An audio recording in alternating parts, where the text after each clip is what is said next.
आज मैं आपको बोलूंगी कि don't by health insurance in 2026। But जब मैं बोल रही हूँ मुझे हंसी भी आ रही है कि एक्चुअली में मुझे ऐसा बोलना चाहिए आपको। सो हेल्थ इंश्योरेंस ना लेना किन के लिए पॉसिबल है उनके बारे में बात करेंगे। कुछ लोग हैं जो सेल्फ इंश्योर्ड होते हैं, उनको हेल्थ इंश्योरेंस की जरूरत ही नहीं होती है। बट अगर आपने ये गलती करी हेल्थ इंश्योरेंस ना लेने की, हो सकता है आप सेल्फ इंश्योर्ड ना हो और आप हेल्थ इंश्योरेंस नहीं लेकर गलती कर रहे हैं, तो आपका करोड़ों का नुकसान हो सकता है। तो आइए समझते हैं कि किन लोगों को हेल्थ इंश्योरेंस नहीं लेनी चाहिए और किन को लेनी चाहिए, डिटेल में बात करें। सो वीडियो काफी इन्फॉर्मेटिव और काफी इंटरेस्टिंग होने वाली है, बिकॉज हर कोई बोलता है हेल्थ इंश्योरेंस लो। अब मैं आपको बोल रही हूँ हेल्थ इंश्योरेंस मत लो। तो ऐसा क्या है जो मैं आपको बताना चाह रही हूँ, वीडियो के एंड तक बने रहिएगा, आपको पता लग जाएगा। वीडियो शुरू करने से पहले अपने आपको इंट्रोड्यूस करना चाहूंगी। मेरा नाम है गुरलीन कौटिकू, मैं हूँ certified financial planner. Last 20 years से इंश्योरेंस इंडस्ट्री के साथ एसोसिएटेड हूँ और हर वीक आपके लिए वीडियोस लेकर आती हूँ जहां आप मैं आपकी पर्सनल फाइनेंस इंश्योरेंस की जर्नी को इजी और हेल्दी बनाने की कोशिश करती हूँ, क्योंकि हमारी कंपनी की टैगलाइन भी ये है, creating a wealth of happiness. चलते हैं वीडियो की तरफ, but before that don't forget to subscribe our channel so that ऐसी इन्फॉर्मेटिव और यूजफुल वीडियो आपको टाइम टू टाइम मिलती रहे। चलते हैं वीडियो की तरफ जहां मैं बात करूंगी डोंट बाय हेल्थ इंश्योरेंस इन 2026।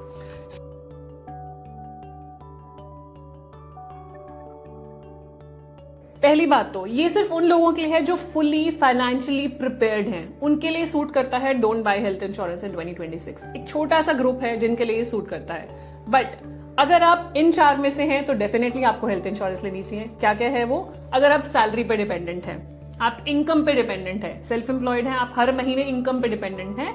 दूसरा, आपका इमरजेंसी फंड वीक है। इमरजेंसी फंड होता है कि एक आप लिक्विड फंड रखते हैं जहां पे कल को कोई इमरजेंसी है, जैसे जॉब लॉस है, मेडिकल इमरजेंसी है, तो आप वो खर्चा पूरा कर पाए। अगर इमरजेंसी फंड वीक है तो भी आपको हेल्थ इंश्योरेंस लेना चाहिए। तीसरा, फैमिली में कोई प्री एग्जिस्टिंग मेडिकल हिस्ट्री है, आसपास मटर्नल पटर्नल फैमिली में, इमीडिएट फैमिली मेंबर्स, दूर के फैमिली मेंबर्स, कहीं ना कहीं कोई मेडिकल हिस्ट्री जो जेनेटिक्स में आ सकती है और आपको भी वो प्रॉब्लम फ्यूचर में हो सकती है। सो ये वीडियो एक्चुअली ना आपके लिए है ही नहीं, ये वीडियो उनके लिए है जो जेन्युइनली सेल्फ इंश्योर्ड है। अगर आप इन कैटेगरीज में आते हैं तो ये वीडियो आपके लिए नहीं है। आपको हेल्थ इंश्योरेंस लेना है तो डोंट बाय हेल्थ इंश्योरेंस वाली वीडियो आपके लिए नहीं है। अब कौन है वो लोग, उनके बारे में बात करते हैं। सो कौन कौन ये इंश्योरेंस स्किप कर सकता है, कौन कौन हेल्थ इंश्योरेंस स्किप कर सकता है, उसके बारे में बात करते हैं। अगर आपके पास 1 करोड़ से ज्यादा लिक्विड सरप्लस पड़ा है जो आप मेडिकल इमरजेंसी पे यूज कर सकते हैं, जो आपकी बाकी के गोल से हटके है, मतलब बच्चों की एजुकेशन का नहीं होना चाहिए, बच्चों की शादी का नहीं होना चाहिए, आपके घर खरीदने का सपने का नहीं होना चाहिए और आपकी रिटायरमेंट का पैसा नहीं होना चाहिए। अगर इससे हट के आपके पास 1 करोड़ से ज्यादा एक्स्ट्रा अमाउंट है, सरप्लस अमाउंट है, लिक्विड है कि कभी भी आप निकालना चाहें उसको निकाल सकते हैं आधी रात को भी, then don't go for health insurance. दूसरा, अगर आप ये अमाउंट कोई मेजर लाइफस्टाइल डिस्टरप्ट किए बिना, मतलब कोई भी मेजर लाइफस्टाइल में चेंजेस किए बिना, अगर ये 1 करोड़ रुपया कहीं चला गया, आपको फर्क नहीं पड़ता, then you are okay not buying health insurance. और अगर आप यंग एज के हैं, बिल्कुल हेल्दी हैं, आपकी फैमिली में कोई प्री एग्जिस्टिंग कंडीशन नहीं है, then also you don't need health insurance.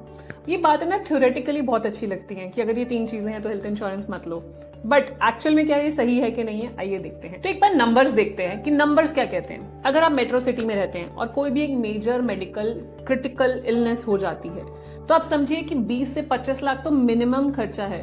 20 से 25 लाख मिनिमम है, ज्यादा ही होता है, करोड़ों में जाता है। तो जैसे कि कैंसर ट्रीटमेंट, हार्ट एलिमेंट, और ये ऐसी बीमारी है कि एक बार ही खर्चा नहीं आएगा, रेकरिंग एक्सपेंस है। कैंसर के लिए I was talking to somebody yesterday, they said कि मेरे फ्रेंड को कैंसर डायग्नोज हुआ था तो 20-25 लाख सर्जरी कॉस्ट थी, तो I should be going for, मतलब हेल्थ इंश्योरेंस मुझे 20-25 लाख की लेनी चाहिए। सो आई टोल्ड हिम कि sir understand, this is just one time cost. अभी इसके बाद कीमोथेरेपी होगी, रेकरिंग कॉस्ट होगी, कुछ और इलनेस भी आ सकती है और आप बढ़ाना चाहेंगे तो हेल्थ इंश्योरेंस बढ़ेगी नहीं। सो उस पॉइंट ऑफ व्यू से अगर आप देखेंगे तो 25 से 50 लाख रुपए एक बीमारी का खर्चा है। और अगर मल्टीपल मेंबर्स को बीमारी आ जाती है फैमिली में तो सोचिए कि खर्चा मल्टीप्लाई हो जाएगा। दूसरी चीज, अगर आप यहाँ देखेंगे जो हमारी हेल्थ इन्फ्लेशन है, जो हमारी ट्रीटमेंट का कॉस्ट है, वो ईयर ऑन ईयर बढ़ रहा है। अगर 14% भी हेल्थ इन्फ्लेशन ले लो, मतलब आज जो ट्रीटमेंट आपका 10 लाख का हो रहा है वो 5 साल में 19 लाख का होगा, ऑलमोस्ट डबल्ड। तो ट्रीटमेंट कॉस्ट भी बढ़ रहा है। तो आज हो सकता है आपके पास 1 करोड़ रुपए है जो आप लिक्विड है, ग्रो कर रहे हैं, बट आने वाले टाइम में वो कॉस्ट डबल होने वाली है। कि आपका पैसा भी 5 साल में डबल होगा, कोई गारंटी नहीं है। सोचिए अगर आपके पास 1 करोड़ सरप्लस है और 25 से 50 लाख एक ही बीमारी में निकल गया तो बाकी 50 लाख का मतलब how will you manage other illnesses, other expenses कैसे मैनेज करेंगे। अब यहाँ पे क्या होगा कि अगर हम वो सरप्लस रख रहे हैं और सारा का सारा सरप्लस निकल गया किसी एक प्रॉब्लम में, तो बाकी फैमिली मेंबर्स का क्या होगा और बाकी जो हमारी फाइनेंशियल रिस्पॉन्सिबिलिटीज हैं उसका क्या होगा। हम कहते हैं ना, we are just 1 hospitalisation away from getting bankrupt. तो बहुत बारी ऐसा होता है, हम ये सोच लेते हैं कि हमारे पास सरप्लस है, हम वहां से यूज कर लेंगे, इंश्योरेंस नहीं लेंगे, सेल्फ इंश्योर्ड कर लेंगे। बट जब ऐसी बड़ी बीमारी आती है वहां पे हम रिग्रेट करते हैं कि हमने गलती करी इंश्योरेंस ना लेके। 20-25 हजार रुपए प्रीमियम देते, 25-50 लाख की इंश्योरेंस मिल जाती, सॉर्टेड रहता सब, और फाइनेंशियल जो बर्डन है वो मेरे पे नहीं रहता, इंश्योरेंस कंपनी पे चला जाता। बट यहाँ पे हमने ऐसा नहीं सोचा, हमने सोचा कि मेरे पास सरप्लस है, आई कैन मैनेज, अगर कुछ ऐसा हुआ तो मैनेज कर लेंगे, बट बाकी के आपके फाइनेंशियल गोल्स ऑल्टर हो जाएंगे फॉर श्योर। और अगर दोबारा बीमारी हो गई, सरप्लस वहीं खत्म हो जाएगा, फिर आगे क्या करेंगे? कोई इंश्योरेंस कंपनी पॉलिसी नहीं देगा। मतलब आप एक्चुअली 1 करोड़ अगर सरप्लस है उसको इन्वेस्ट करके आप ग्रो कर सकते हैं, rather than keeping it for health fund, कि मैं अपने कोई बीमारी आएगी तो इसमें से यूज करूंगा। So that is the approach and that is the mindset shift that we have to make, कि हम बहुत बार ऐसा बोलते हैं कि नहीं चाहिए हेल्थ इंश्योरेंस, मुझे जरूरत ही नहीं है, मैं कभी बीमार ही नहीं हूंगा, बिल्कुल हेल्दी हूं, सब कुछ है। तो यू नेवर नो कब क्या जरूरत पड़ जाए। तो हेल्थ इंश्योरेंस अगेन आप अपनी फैमिली को प्रोटेक्ट कर रहे हैं और कुछ नहीं है। तो अब समझते हैं कि इंश्योरेंस का रियल पर्पस क्या है। हेल्थ इंश्योरेंस लेने का मतलब ये नहीं है कि रिस्क को कवर करना, जो डेफिनेटली होगा वो कवर करेगा, वो अनप्रिडिक्टेबल चीज, जो कैटास्ट्रोफिक इवेंट जो लाइफ में हो सकता है, जो हमें नहीं पता। यू नेवर नो कि लाइफ में आगे क्या है क्या नहीं, अगले पल में क्या है आपको नहीं पता। सो उसको कवर करने के लिए हम हेल्थ इंश्योरेंस लेते हैं। मैंने जैसे आपको बताया कि 20 से 25 हजार का प्रीमियम देके आप 50 लाख तक का अच्छा सा कवर ले सकते हैं, अपनी फैमिली को प्रोटेक्ट कर सकते हैं। Then why not shift the financial burden to someone else. आप क्यों रखें अपने पास? तो हम ये भी कहते हैं कि ये बेसिकली असिमेट्रिकल बेट है जो आप ले रहे हैं। आप एक शर्त लगा रहे हैं विच इज असिमेट्रिकल रिटर्न्स बोलते हैं ना, जिसके रिटर्न्स आपको नहीं पता कितने मल्टीप्लाई होंगे।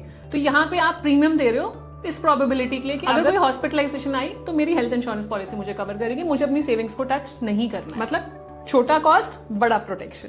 सो एंड में मैं आपको यही बोलना चाहूंगी कि अगर आप उस कैटेगरी में हैं कि आपके पास 1 करोड़ से ऊपर का सरप्लस है, जो बिल्कुल आप अलग रख सकते हैं, जिससे आपके बाकी फाइनेंशियल गोल्स पे इंपैक्ट नहीं आएगा, तो आप हेल्थ इंश्योरेंस मान लीजिए स्किप कर भी दें। बट 99% लोगों के पास 1 करोड़ का सरप्लस नहीं होगा, उसके लिए उनको हेल्थ इंश्योरेंस लेनी ही पड़ेगी। एंड अगर आपके पास है भी तो आप चाहोगे कि उसको इन्वेस्ट करें, ग्रो करें, रादर देन आप किसी बीमारी में लगाओ। तो इसलिए समझदारी इसी में ही है। इस लाइन को मत सोचिए कि don't by health insurance, don't को रिमूव कर दीजिए, डेफिनेटली बाय हेल्थ इंश्योरेंस। और हेल्थ इंश्योरेंस बाय करने के लिए जो जो आपको हेल्प चाहिए वो हम हेल्प करने के लिए तैयार हैं। आपको हमने सारी डिटेल्ड यूट्यूब वीडियोस दी हैं जहां पे आप हेल्थ इंश्योरेंस के कॉन्सेप्ट को बिल्कुल स्क्रैच से और बिल्कुल सिंपल लैंग्वेज में समझ सकते हैं और अपनी फैमिली को प्रोटेक्ट कर सकते हैं। हमने कोशिश करी है वीडियोस ऐसी बनाई जाए जो अगर 15 साल का बच्चा भी समझ रहा है तो उसको समझ में आए कि मैं क्या कहना चाह रही हूँ। तो go and watch our health insurance playlist. आपको बेसिक से समझ में आएगा कि हेल्थ इंश्योरेंस क्या है, क्यों लेनी चाहिए, क्या इंपॉर्टेंस है और कौन सी और किस तरीके से लेनी चाहिए। देखिए, और फिर भी आपको लगता है कि आप गाइडेंस चाहते हैं तो हमारी 20 इयर्स की डेडिकेटेड टीम है जो आपको हेल्प करेगी। हम कल भी थे, आज भी हैं और कल भी रहेंगे। आपको हेल्प करेंगे in identifying the right health insurance for your family, reviewing your medical history. सब कुछ रिव्यू करने के बाद सही तरीके से गाइड किया जाएगा।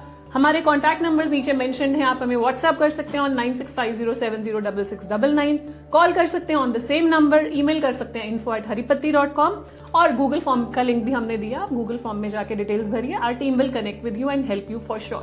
तो अगर वीडियो यूजफुल लगी हो तो प्लीज शेयर कर दीजिएगा अपने फ्रेंड्स एंड फैमिली के साथ जो बोलते हैं ना हेल्थ इंश्योरेंस मत लेना, डोंट बाय हेल्थ इंश्योरेंस। तो उनके साथ जरूर शेयर कर देना, उनको समझ में आएगा कि हेल्थ इंश्योरेंस लेना क्यों इंपॉर्टेंट है।